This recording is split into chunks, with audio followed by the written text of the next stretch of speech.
नमस्कार, मैं हूं अंशुमान। क्रिप्टो काउंटर पर आपका स्वागत है। बिटकॉइन और इथेरियम में आज सुबह सावधानी और राहत भरी वाली तेजी आई, लेकिन दोपहर तक गिरावट लौट आई। क्रिप्टो से जुड़े शेयर भी कमजोर रहे क्योंकि निवेशक 2026 के आईपीओ और नए रेगुलेटरी नियमों को ध्यान में रखकर पोजीशन बना रहे हैं।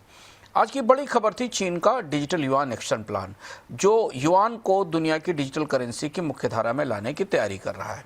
सबसे पहले बाजार का हाल देख लेते हैं। बिटकॉइन आज सुबह करीब 89,000 डॉलर के आसपास कारोबार कर रहा था। 24 घंटे में 1.1 से 2% की बढ़त थी, लेकिन शाम को मुनाफा वसूली आई, 88,000 डॉलर से नीचे खिसक गया। हालांकि सुबह जब तेज उछाल आई थी तो शार्ट पोजीशंस में कम की गई थी और कुल क्रिप्टो बाजार फिर से 3 ट्रिलियन डॉलर के ऊपर निकल गया था। लेकिन अब चुनौती ये है कि 90,000 92,000 का रेजिस्टेंस नहीं टूट रहा है और सपोर्ट 85 और 86,000 डॉलर के आसपास है। बिटकॉइन इसी सपोर्ट के आसपास टहल रहा है। अगर ये सपोर्ट टूटता है तो फिर डर का माहौल और तेज हो सकता है। इथेरियम अभी सुबह 3,000 डॉलर के ऊपर ट्रेड हुआ था, करीब 3% की बढ़त दिखा रहा था, लेकिन शाम को 5 बजे 3,000 डॉलर से नीचे आ गया 2950 पर। अभी अपने निचले सपोर्ट के पास ट्रेड हो रहा है, जो कि 2850 से 2900 डॉलर के बीच में है। 3150 और 3200 का रेजिस्टेंस है। इथेरियम अभी भी बिटकॉइन के मुकाबले पीछे है, क्योंकि हाल के दिनों में इसमें ETF में बड़ी निकासी देखी गई थी। सोलाना मजबूत है, पर उतार चढ़ाव काफ़ी तेज है। 125 से 127 डॉलर की रेंज में घूम रहा है। तेज नेटवर्क का और पेमेंट में इसके प्रयोग के कारण इसकी स्टोरी मजबूत दिखाई दे रही है, लेकिन पोजीशन छोटी रखने की ज़रूरत है, क्योंकि इसमें उतार चढ़ाव काफ़ी तेज है। प्रमुख संस्थाओं में 15 से 19 दिसंबर के बीच बिटकॉइन और इथेरियम से जुड़े ETF से करीब 50 करोड़ डॉलर की निकासी हुई। इस साल के अंत में मुनाफा वसूली का संकेत था और निवेशक जोखिम भी घटा रहे हैं। क्रिप्टो से पूरी तरह बाहर निकलने के इशारे नहीं थे। XRP में निवेश बढ़ा है। कुछ संस्थागत निवेशकों ने XRP से जुड़े ETF में पैसा डाला है। इससे इशारा मिल रहा है कि बड़े निवेशक साफ नियमों वाले टोकन्स में अभी भी सीमित जोखिम ले रहे हैं। रेगुलेशन में 2025 में अमेरिका की नीति बदली है। अब जोर स्पष्ट नियम, स्थिर मुद्रा कानून और बैंकों की भागीदारी पर है। इससे उम्मीद है कि 2026 में नए रेगुलेटेड उत्पाद आएंगे। दक्षिण कोरिया से भी एक बड़ी रेगुलेटरी खबर है। दक्षिण कोरिया की बड़ी वित्तीय कंपनी मिराय एसेट्स, जो कि भारत में म्यूचुअल फंड भी चलाती है, इसने क्रिप्टो एक्सचेंज कॉर्बिट को खरीदने की तैयारी की है। डील का आकार करीब 97.5 बिलियन डॉलर बताया जा रहा है। अगर ये सौदा पूरा होता है तो ये संकेत होगा कि पुराने वित्तीय संस्थान या पुरानी वित्तीय कंपनियां अब सीधे क्रिप्टो एक्सचेंज की मालिक बन रही हैं। इससे पारंपरिक पूंजी बाजार में डिजिटल एसेट कारोबार के बीच दूरी कम होगी। मिराय एसेट्स की इस पहल पर पूरी दुनिया की निगाहें हैं। 2026 के लिए अमेरिका के बाजार में कई बड़े क्रिप्टो IPO की चर्चा है, जैसे बिटको, फाल्कनएक्स, अपबिट, ग्रेस्केल, काकेन और ब्लॉकचेन.com। इसके अलावा चेन एनालिसिस और कंसेंसियस के IPO भी सूची में है। कुल मिलाकर 15 से ज़्यादा क्रिप्टो से जुड़ी हुई कंपनियां IPO की तैयारी में हैं।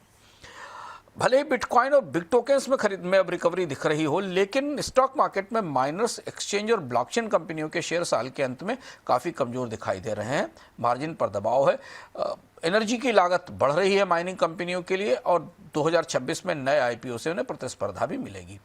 डिफाई स्टेबल कॉइन की दुनिया में 2025 के अंत तक ग्लोबल स्टेबल कॉइन बाजार 250 बिलियन डॉलर से ऊपर पहुंच गया। करीब 99% स्टेबल कॉइन अब डॉलर से जुड़े हैं। इनमें से 70% से ज़्यादा कारोबार तो दो ही में हो रहा है, USDT और USDC में। अगले 3 वर्षों में इमर्जिंग देशों के बैंक करीब 1 ट्रिलियन डॉलर तक की जमा राशि धीमे धीमे स्टेबल कॉइन में पहुंचा सकते हैं, और इसी वजह से चीन ने अपने डिजिटल युआन का प्लान जारी किया है। चीन का डिजिटल युआन नवंबर 2025 तक करीब 3.5 बिलियन डॉलर के लेन देन संभाल चुका है। ये एम्ब्रिज नामक एक मल्टी कंट्री डिजिटल मुद्रा का प्लेटफॉर्म भी है, जो सीमा पार से क्रॉस बॉर्डर भुगतान को संभव बनाता है। संकेत है कि भविष्य में सरकारी डिजिटल ढांचे और निजी स्टेबल कॉइन के साथ डिफाई भुगतान प्रणालियाँ एक साथ बाजार में उतरती दिखाई देंगी। रिटेल निवेशकों के सेंटीमेंट को देखें तो फियर एंड ग्रीड यानी डर और लालच का सूचकांक अभी अत्यधिक डर के क्षेत्र में वापस आ गया है, जिससे लगता है कि तेजी के बावजूद भरोसा कमजोर है। खबरों में बिटकॉइन और इथेरियम सोलाना ही छाए हुए हैं। छोटे और मीम कॉइन में उत्साह फिलहाल कम दिखाई दे रहा है। अगले 24 से 48 से 72 घंटे में बिटकॉइन और लार्ज कॉइन में, बिटकॉइन सहित बाकी लार्ज कॉइन में अभी भी डर का माहौल दिख रहा है, इसलिए तेजी मजबूत नहीं दिखती। 85,000 डॉलर का सहारा टूटा तो बिटकॉइन नीचे जाएगा। ETF से निकासी जारी रही तो गिरावट लौट सकती है। क्रिप्टो विजडम में आज का सबसे बड़ा कदम, चीन ने अपने डिजिटल युआन को लेकर एक पूरा एक्शन प्लान जारी किया है। 1 जनवरी से डिजिटल युआन के संचालन के लिए निगरानी का नया ढांचा लागू होगा। सबसे खास बात यह कि डिजिटल युआन पर अब ब्याज देने की तैयारी हो रही है, यानी ये केवल भुगतान की करेंसी नहीं रहेगी बल्कि बैंक जमा जैसा विकल्प बन रहा है। यानी धीमे धीमे चीन अपने डिजिटल युआन को डिफाई की श्रेणी में, डिफाई की डिसेंट्रलाइज फाइनेंस के दायरे में ले जा रहा है। चीन का डिजिटल युआन पहले से ही राष्ट्रीय भुगतान सिस्टम में आ चुका है। इसका मतलब है कि भविष्य में सीमा पार पेमेंट्स में और सरकारी और अन्य डिजिटल मुद्राओं की तुलना में युआन एक चुनौती बनेगा। क्रिप्टो बाजार के लिए संदेश साफ है, मुकाबला अब सिर्फ कीमतों का नहीं है, पेमेंट सिस्टम्स का है और मुद्रा के कंट्रोल का है। क्रिप्टो काउंटर में आज इतना ही, कल फिर लौटेंगे नए अपडेट्स के साथ।